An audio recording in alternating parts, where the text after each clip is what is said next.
ভারত আমাদের প্রতিবেশী, সবচেয়ে বড় প্রতিবেশী, আমাদের বন্ধু। আমাদের যুদ্ধের সময় 1971 যুদ্ধের সময় আমাদের সহযোগিতা করেছিল। আমরা ভারতের কাছে সবসময় প্রত্যাশা করি যে ভারত বাংলাদেশের মানুষের পাশে দাঁড়াবে। কোন একটা বিশেষ রাজনৈতিক দল আওয়ামী লীগের সঙ্গে পাশে দাঁড়িয়ে সে বাংলাদেশের গণতন্ত্রকে ক্ষতিগ্রস্ত করবে না, এই কথা আমরা প্রত্যাশা করি তার কাছ থেকে। কিন্তু দুর্ভাগ্য, please please please please please থামেন থামেন।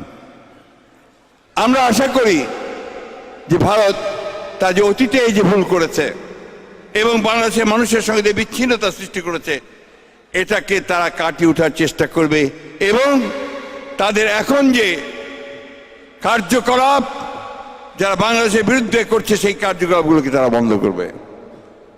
আমাদের খুব কষ্ট হয় যখন আমরা দেখি অহেতুক মিথ্যা অপবাদ দিয়ে মিথ্যা কথা বলে বাংলাদেশের মানুষকে আবার বিপদে ফেলার চেষ্টা করা হচ্ছে। রিগেল এম্পোরিয়াম হানিবার্ড অফারে জিতে নিতে পারেন ইন্দোনেশিয়ার বালিতে স্বপ্নের হানিমুন।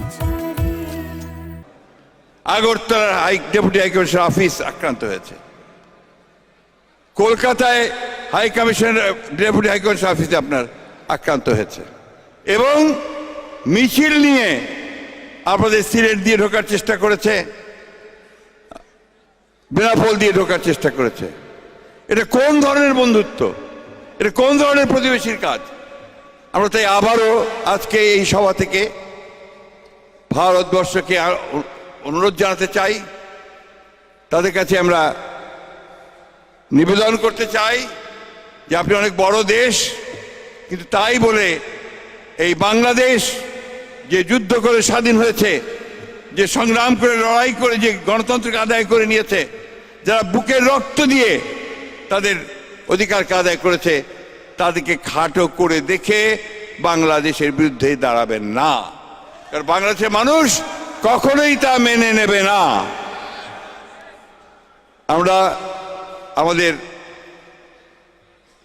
রাজনৈতিক দলগুলোর কাছে আহ্বান জানাতে চাই যে এই বিষয়ে সবাই আমরা জোট থাকব, একমত থাকব এবং আমরা অবশ্যই আমাদের স্বাধীনতা সার্বভৌমত্বকে অক্ষুণ্ণ রাখার জন্য আমরা সবাই একজোট হয়ে আবার ঐক্যবদ্ধ হব এবং আমরা সেই সংগ্রামে টিকে থাকবো বন্ধুগণ।